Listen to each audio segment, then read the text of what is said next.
Now, a ploughshares action has a specific meaning, and it is in the context of the Catholic worker movement and the ploughshares networks. They're readily available through Google and Wikipedia, and you will be able to see from those sites what's involved.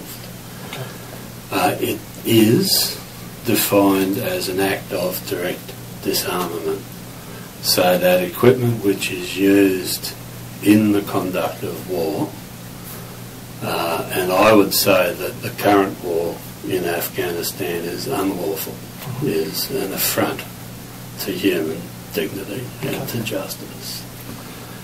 That an act of direct disarmament prevents a piece of equipment being used in illegal war by damaging it or rendering it inoperable. The ground rules for a ploughshares action is one of complete respect and safety for all concerned. So that, for example, were I to somehow get to a US military helicopter were its engine operating, I would not go anywhere near it because it is inherently unsafe. Certainly we wouldn't cause it to crash because there's no way you'd do that safely. But the idea would be to convert that helicopter from an instrument of unjust war to a piece of metal that doesn't kill. The principle of the ploughshares action is that you take responsibility for your actions. That it's not something you try and get away with. Sure. And it's also in relation to providing safety. The idea is to keep others safe, so that were I to be able to damage an aircraft, I would remain with that aircraft so that nobody would believe it was in a fit state to fly. I would not be taking risks. Well, it's what we're doing here is the whole panoply of opposition to war.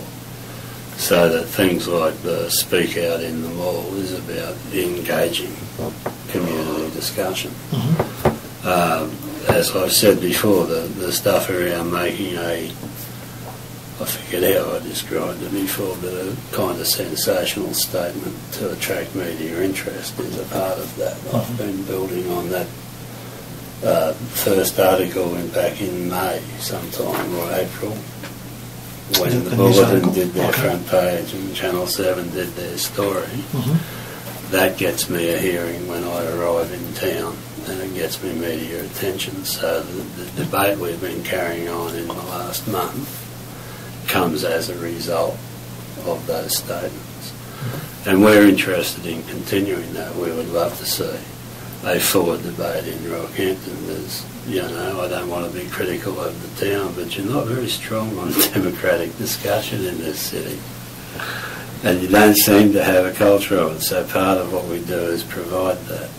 Another part of our broader campaign is we provide training and opportunity for activists to come and learn better their skills, learn more about how these issues are integrated. I mean, it's not just the war in Afghanistan, it's the structure of the military and how it's deployed to protect Western privilege against the poorest people in the world quite often.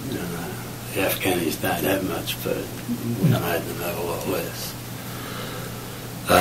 So that the ongoing campaign is that big package of increasing awareness and encouraging action by members of the public. We've spoken about the Matter candle. That is, will you be carrying anything else with you?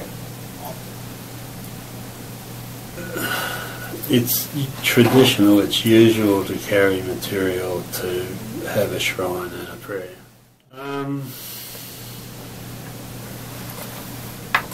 What are some of the items you're going to take? Well, a photo of Fran Jaggerstetter. There are some stories about him. A booklet I've got about the deaths of civilians in Afghanistan in the last 12 months. No statuary will set that up elsewhere.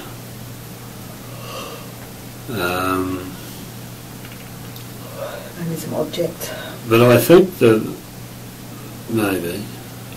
thing is, what I'd like to say now is that for me, it's a matter of deep religious and moral conviction. Oh, well, I'm glad you said. I was going to ask, And yet we are engaged in the worst sin that it's possible to be engaged in. We're taking the lives of innocents for no good purpose. So I am resolved, I am done, I'll spend the rest of my life doing this. And if that means I spend the rest of my life in prison or I die in the attempt, that's okay. I can live with that. Can't live with the hypocrisy out here. It's too rotten, stinking, neglectful of the value of the life we have. Look at that. We live in God's miraculous creation, and what do we do with it? So, just to explain. That's fine. As a layperson, I would have thought that you're going to have a political argument about something that the Commonwealth of Australia is engaged in, that the argument would normally, I would have thought, been taken to Canberra. But you brought it here.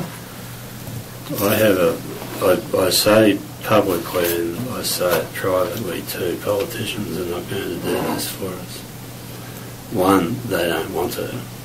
Right, 63% of the Australian people oppose this war.